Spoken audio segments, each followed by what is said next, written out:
Esta es la segunda parte de la sesión sobre el coaching para el cuidado al cuidador dentro del recorrido, dentro del curso formativo Cuidando al Cuidador, sobre los distintos aspectos para evitar el desgaste y el burnout de los profesionales del cuidado de las personas. En esta segunda parte me detengo a explicar algunas de las herramientas fundamentales del coaching. Esta explicación puede ayudar a entrever los alcances de esta disciplina en el contexto del cuidador. Algunos de estos instrumentos capitales son las preguntas, la síntesis y la retroalimentación. Estos instrumentos tienen dentro la escucha activa, la empatía de la que ya hemos hablado antes, y se asocia a la presencia, es decir, a estar en ese momento con una plena atención a lo que dice la otra persona. Se trata de una habilidad para enfocarse completamente en lo que el cliente dice y lo que no dice, y así distinguir el lenguaje corporal, las inflexiones de la voz, si se habla de nosotros, de ellos, de ellas o de mí. Por ejemplo, hay quien habla de mí o en primera persona del singular al referirse a algunos aspectos de su actividad. En otras emplea el nosotros porque es el equipo de trabajo o el marido, la pareja, etc. Este es una especie de radar que detecta secuencias emocionales con las cuales se integra lo que se comunica verbalmente. Una de las principales competencias del coaching, según la ICF, es realizar preguntas potentes, es decir, aquellas preguntas que ayudan a obtener la información más relevante para beneficio de la relación y del cliente. Preguntas abiertas que aporten mayor claridad, posibilidades o nuevos aprendizajes. Es como asomarse con el cliente a la ventana de su futuro y ayudarle a que lo proyecte, desafiándolo para provocar una mejor comprensión de su situación y de sus deseos, ayudándolo a explorar nuevos horizontes. Antes de continuar, recuerdo que todo este material se encuentra en el texto de referencia que envié con anterioridad y que está publicado en una versión más extensa en la publicación cuidada por el profesor Héctor Velázquez de la Universidad Mayor de Santiago de Chile. Bien, estos interrogantes amplios son invitaciones para que el coachee aclare o explore una situación conocida bajo una nueva luz o que perciba más claramente las conexiones entre las distintas facetas de una cuestión. Se plantean así retos como identificar los confines de la zona de confort, de comodidad, para ver cuáles de ellos pueden ser modificados de manera constructiva, planteando claramente los deseos sin entretenerse en justificaciones o posiciones retrospectivas. Estas preguntas abiertas apuntan mucho a las cualidades más que a las cantidades, es decir, o también a los modos más que al sí o al no. Es decir, ¿cómo te sientes en tales situaciones? ¿O cómo piensas que te sentirás si estas circunstancias cambian? ¿O qué es lo que más te molesta en determinadas situaciones de las que me has comentado? Es decir, no es sí o no, no son preguntas dirigidas a una respuesta unívoca o cerrada. El segundo instrumento es la síntesis. Esas preguntas estimulantes pueden generar respuestas extensas y conectar con distintos temas, algunos de ellos imprevistos porque van surgiendo, se va excavando. El mismo sujeto va excavando en sus impresiones, sus recuerdos y su situación interna. Por eso es oportuno que el coach ofrezca al coachee recapitulaciones de los puntos que han ido surgiendo. Esos resúmenes, que pueden basarse en breves apuntes que el coach ha ido tomando, sirven para ayudar al cliente a afinar los descubrimientos efectuados, verbalizando intuiciones que han surgido sin mayor preparación. Esta es una labor de espejo, en la que el coach va pidiendo al coachee las aclaraciones pertinentes, pues la síntesis sugiere términos o significados que conviene compartir o ajustar. En este breve proceso de alineación que dan la síntesis, la aclaración de ideas mejora la comunicación entre el coach y el cliente, y éste va encontrando mayor convergencia entre sus ideas y sus deseos. De este modo se crea una plataforma sólida gracias a la cual se pueden plantear nuevas preguntas. La retroalimentación o feedback, que se integra con los aspectos anteriores, supone ser claro, articulado y directo al aportar y compartir lo que va surgiendo en la sesión. Se trata de compartir observaciones, entendimientos y sentimientos sin apegamientos, que tienen el potencial de crear un nuevo aprendizaje para cada cliente. Es decir, las síntesis pueden ser anotaciones muy breves para ir marcando etapas de comprensión, mientras que el feedback es una expresión más articulada, es decir, es un resumen más amplio ya con sugerencias de conexiones entre los distintos elementos. Es fundamental que esta restitución sea imparcial, o sea, que se base en la capacidad de ver y describir actividades o cosas desde la posición no judicante en la que ya se ha insistido en los párrafos anteriores. Es como la labor del árbitro o del juez de línea. Hoy podríamos añadir que es también la del VAR, a quien corresponde decir si la pelota ha caído dentro o fuera de los márgenes del campo de juego. La actitud de respeto y aceptación alcanza aquí uno de sus puntos más altos. El coach ha entrado en la intimidad del coachee y debe proceder de puntillas, es decir, con gran delicadeza. Viktor Frankl decía que su labor como terapeuta se parecía más a la del oculista que a la del artista. Es decir, si yo voy a un artista para que me enseñe a pintar o a tocar un instrumento, me dirá cómo tengo que hacer las cosas. Mientras que el oculista me ayudará a ver mejor.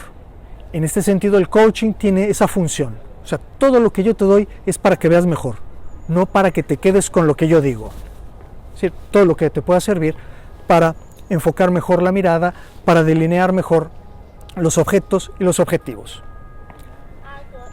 Durante las distintas exploraciones que se han ido recogiendo, en las que se han ido recogiendo impresiones emotivas, organizativas, ambientales, se ha restituido al cliente, se le ha ayudado a ver,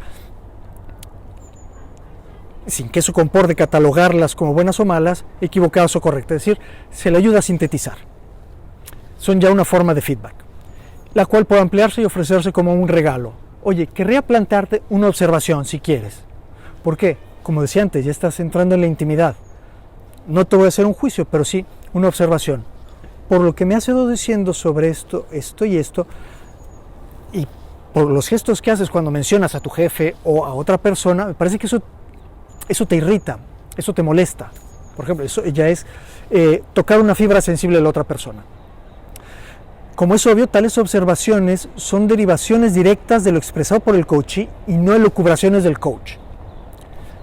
Es relevante la labor de reformulación o reencuadre, llamado reframing, que se da en esos resúmenes, pues la reorganización de las ideas y la integración de los elementos no verbales son una contribución importante que requiere la aceptación por parte del coachee. Por eso es, te ofrezco un regalo. Todo esto está implicado en lo que he llamado anteriormente restitución. Frecuentemente los dinamismos que surgen gracias a estos instrumentos ayuda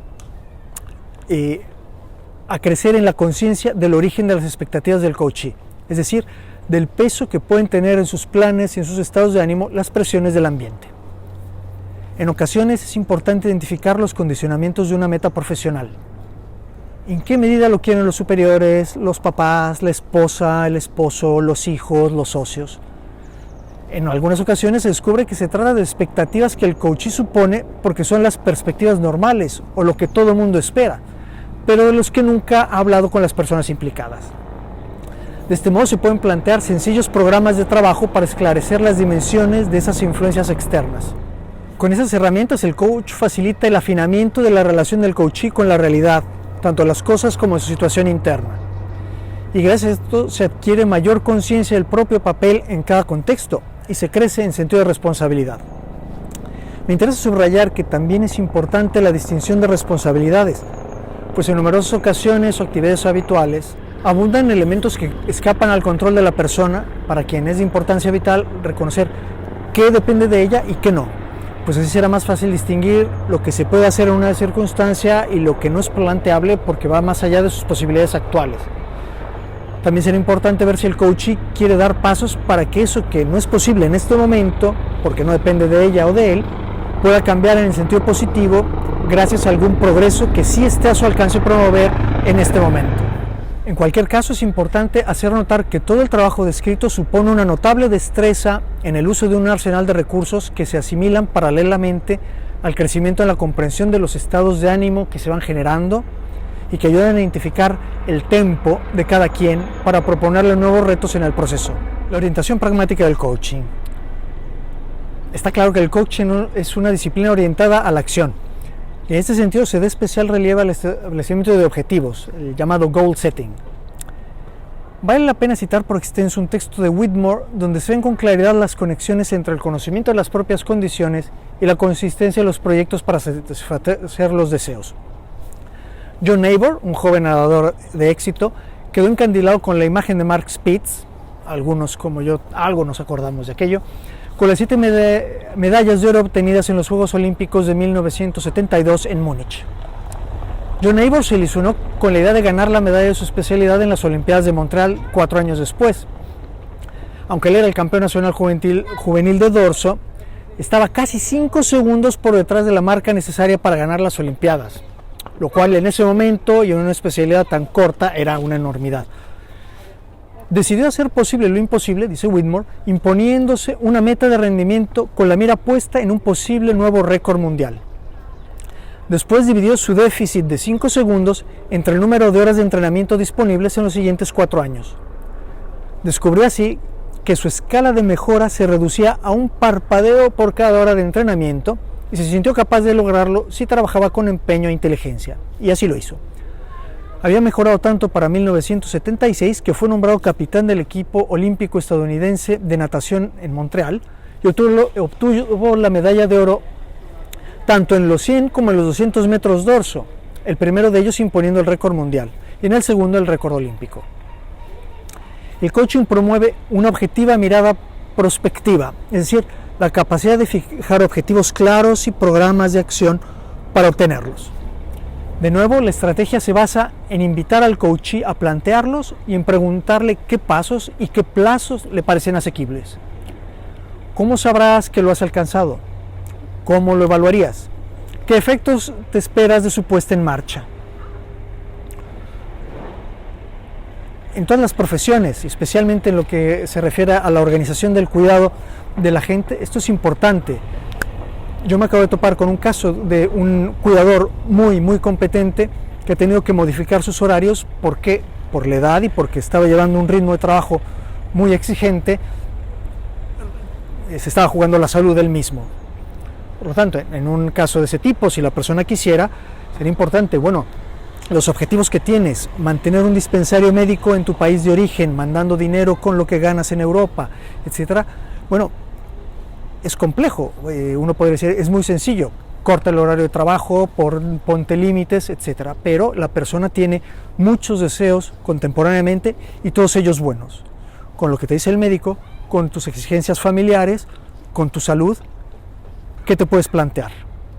Es decir, estas no serían las preguntas del coaching, pero sí son perspectivas que se le pueden plantear a una persona en una profesión de este tipo. Nos interesa más que tú trabajes menos horas, pero que lo puedas hacer durante los próximos 20 años, no que te agotes ahora. O cuánto influye en tu estado de ánimo el ambiente, el mal ambiente, el aire enrarecido de tu trabajo. ¿Qué se puede hacer para mejorarlo? ¿Cómo se puede ventilar ese ambiente? Sabemos todos que a veces desgasta más un ambiente que el tiempo efectivo de trabajo, o sea, el esfuerzo psicológico para mantener el esfuerzo también físico en un ambiente que no es satisfactorio. Ya después se verá las posibilidades que hay de intervenir, de hablar con claridad. Para eso se requiere también en la práctica una dirección, o sea, unos directivos, como se suele decir, iluminados, que estén atentos a escuchar eso.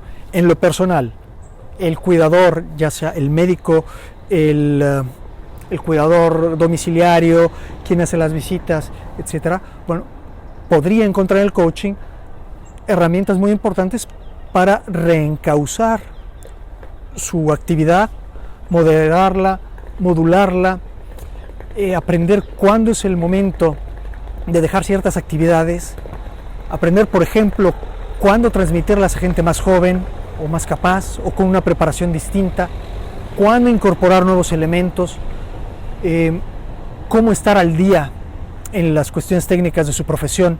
En fin, a todo esto puede ayudar el coaching, que no son cosas que están fuera del campo de la actividad, pero que a veces cuesta incorporar, como a todos nos cuesta interrumpir un ritmo de vida para incorporar cosas que dependen de nuestra evolución, incluso biológica. Cuando quizá ya no tenemos tanta fuerza para hacer ciertas actividades durante tantas horas, pero en cambio ya tenemos la experiencia suficiente para transmitirlo a otros y ahorrarles esfuerzos que nosotros tuvimos que desarrollar por nuestra cuenta, o cuando había menos medios en el contexto donde nos movemos. Para todo eso puede ayudar mucho el llamado goal setting, la puesta de objetivos claros a través del coaching. Otra fase de esa invitación a pensar el futuro implica cuestionarse cómo se sentirá el coach una vez obtenido los resultados. ¿Cómo piensas que te sentirás una vez que hayas hecho tal o cual cosa? Esa tal o cual cosa la ha dicho antes el coachee, no el coach. Cuando hayas obtenido tal o cual resultado. También esta es una forma de evaluación de la propia actividad, es decir, prever cómo estarás, cómo te sentirás.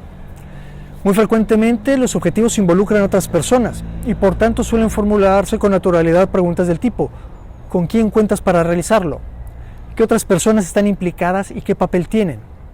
¿Cómo les propondrías colaborar en el plan? Se provoca al cliente para que use su imaginación delineando los escenarios futuros con todo el detalle que permita la situación. Salta a la vista que los proyectos planteados de esta manera tienen mejores perspectivas de prosperar que los dejados a la inercia, a una buena voluntad que simplemente se deja llevar por los esquemas habituales, aunque es evidente que no han dado los frutos esperados en periodos más o menos prolongados de tiempo. La elaboración de planes de este tipo es un verdadero trabajo intelectual con profundas incidencias afectivas, todo lo cual parte de y alimenta la concentración de esfuerzos, el focus. Y se puede obtener mayor serenidad al evitar la dispersión de la atención y de los esfuerzos. Por otra parte, es frecuente que el coach pregunte al coachee cómo se siente después de haber formulado un plan de acción y los medios que le servirán para medir los resultados imaginados.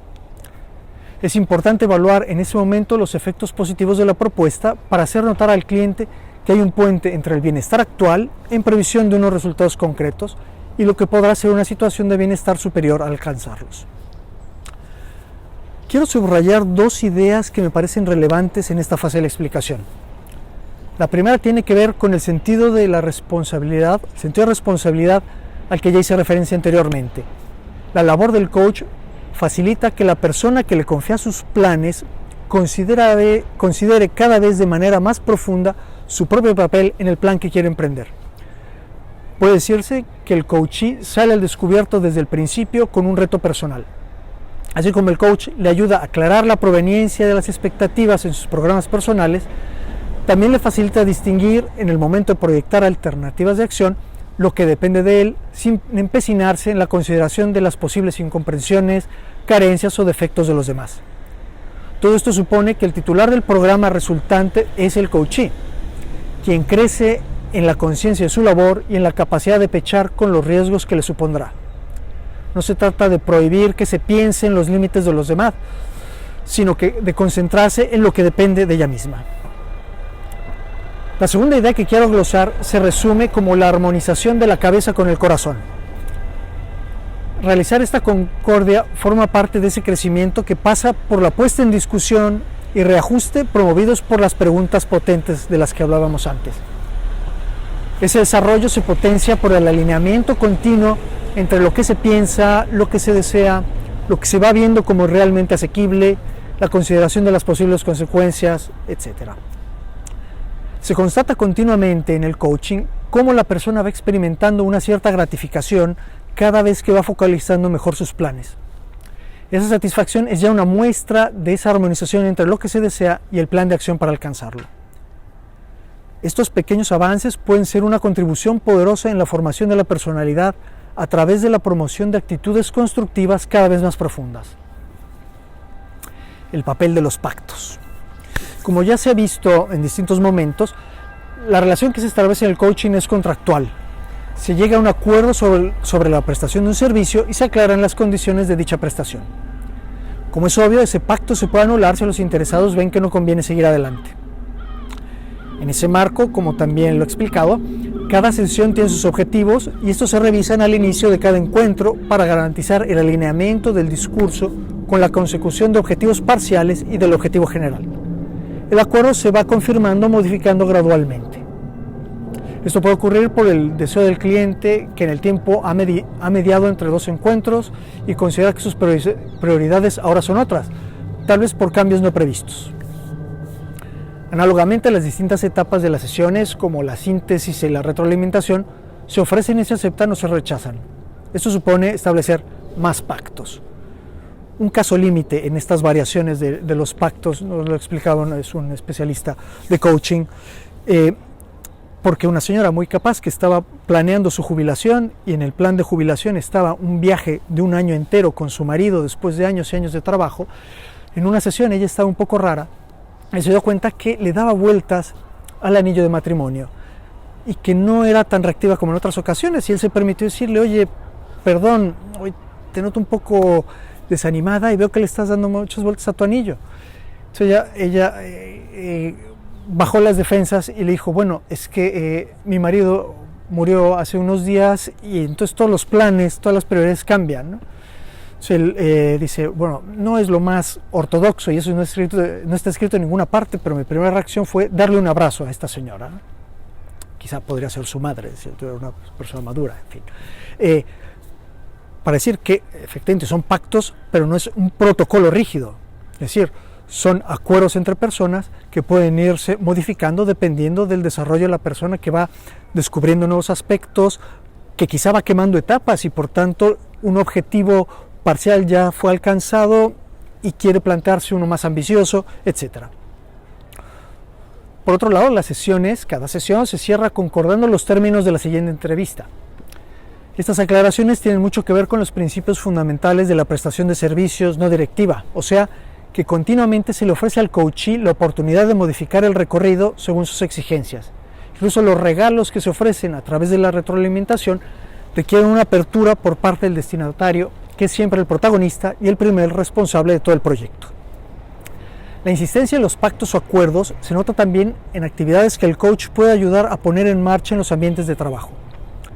Aunque no es el momento de detallar esta idea, me permito apuntar que ese aprendizaje de aclarar los objetivos y compartirlos se puede extender a los equipos de trabajo, como un reparto de hospital, un sistema de atención a los pacientes, establecimiento y respeto de los protocolos, etc.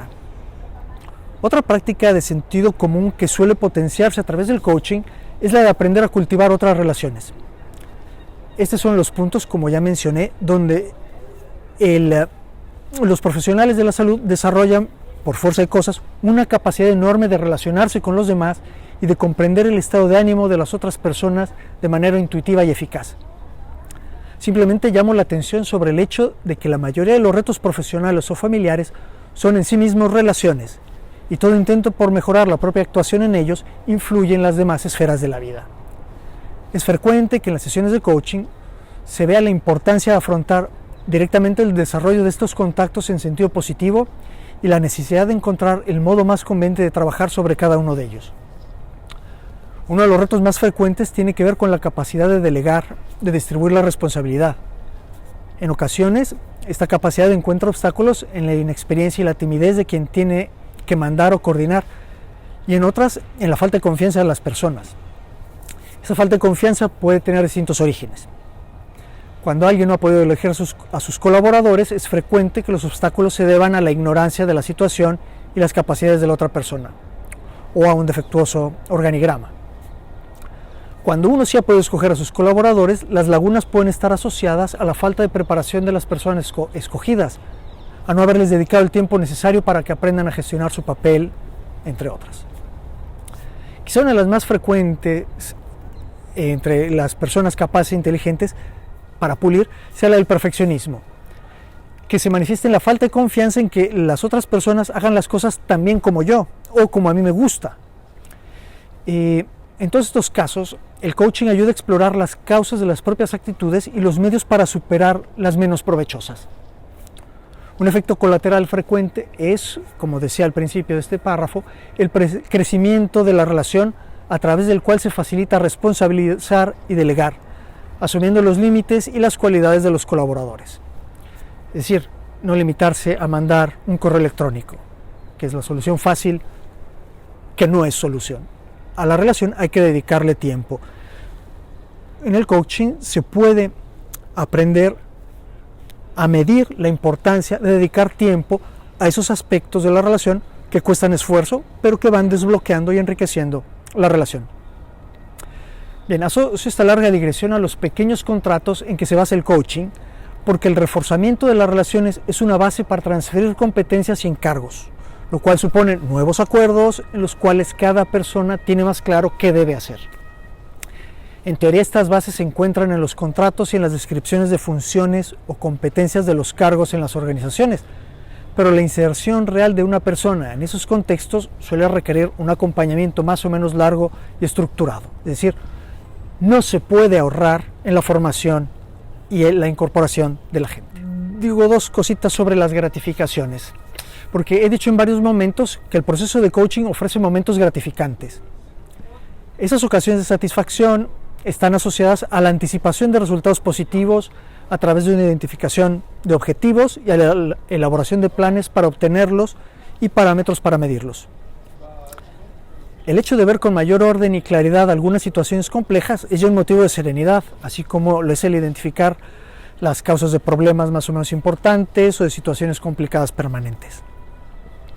De manera gradual se mejora en la percepción de la realidad, se está más a gusto con ella, aunque de hecho esta no cambie o no la podamos cambiar. Esa especie de bienestar procede de una evolución de la actitud interna.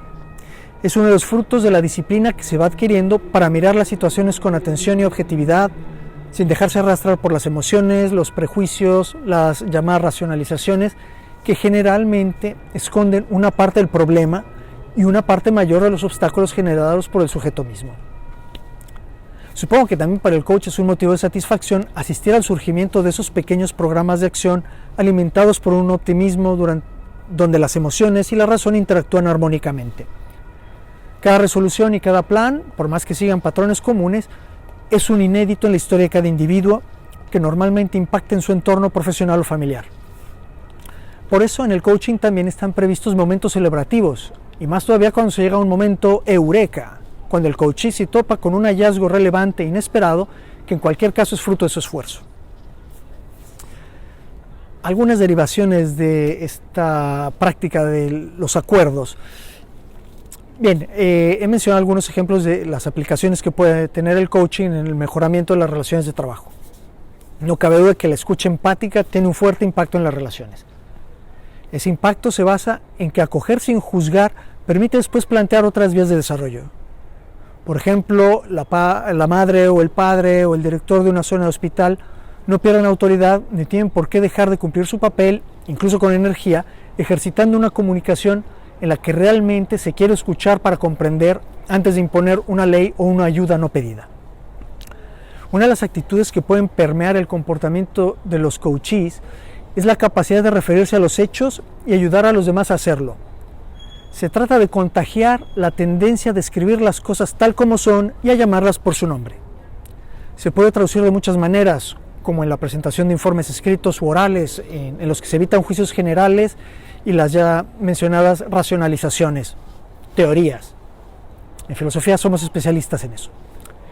En la descripción de hechos y no de caracteres personales, evitando juicios o críticas sobre la persona y enfocándose con objetividad en lo que se ha hecho o dejado de hacer. También el uso de la síntesis se puede exportar a las entrevistas y las reuniones de trabajo. Es más, en muchas ocasiones conviene promoverlo habitualmente, ayudar a todas las personas involucradas a resumir lo que han dicho los demás, de manera que puedan estar de acuerdo en lo que se ha afirmado, para después formular sugerencias o criticar los puntos que no se comparten. Es decir, yo tengo una objeción, pero antes de plantear mi objeción, repito lo que ha dicho fulanito o fulanita y digo, la sustancia de lo que tú dices me parece que es esto, esto y esto. ¿Estamos de acuerdo? ¿Me falta algo? No, si te falta este aspecto. Ah, perfecto. Entonces, quizá cae mi objeción, o quizá la puedo definir mejor, la puedo matizar. Pero es importante mostrar que he entendido lo que quiere decir la otra persona. Bueno, esto parece muy simple, y de hecho lo es, pero la frecuencia con que se enrarece el aire de las reuniones en algunos ambientes de trabajo por no hacer este esfuerzo de comprensión es notable. Stephen Covey resumió eficazmente esta tendencia en uno de sus escritos sobre la comunicación empática, sentenciando que la mayor parte de la gente no escucha con la intención de entender, sino con la intención de replicar. Y yo creo que a todos nos pasa con frecuencia. Aunque sea una obviedad, la capacidad de escuchar las observaciones, las críticas y las preguntas del público es fundamental. Entender antes que nada, sobre todo si se trata de objeciones a lo que uno mismo sostiene. Parafrasear o reinterpretar en voz alta la pregunta o la observación de la otra persona para ver si se ha entendido el concepto expresado y llegar a una formulación compartida con la otra persona. Eso ya es una ayuda para moderar la posible irritación al ser contradichos, pues compartir la comprensión de un obstáculo lima automáticamente asperezas innecesarias y ayuda a concentrarse en el objetivo de toda sesión: aprender, avanzar en la comprensión de unos contenidos y obviamente tomar decisiones juntos. Es decir, de manera análoga como en el diálogo, en la relación entre coach y coachee, en muchos contextos de trabajo, avanzar en esa comprensión ayuda necesariamente a hacer evaluaciones más eficaces, a hacer planes más concretos y más ajustados a la realidad. Bueno, yo agradezco de nuevo la oportunidad que se me ha dado para explicar estas nociones. Espero que sean de utilidad. Mi contacto lo tienen los organizadores del curso por si alguien estuviera interesado en profundizar algún aspecto. En fin, yo espero que muchas de las cosas dichas aquí se puedan aclarar a través del texto, que es, repito, bastante más largo, y estamos abiertos a eventuales colaboraciones. Muchas gracias de nuevo y espero que estas sesiones den muchos frutos, sobre todo que lleguen a frutos como en el coaching, en otras, no de consejos de asimilación de ideas, sino de inicio de incorporación de actitudes para el propio trabajo. Muchas gracias y enhorabuena.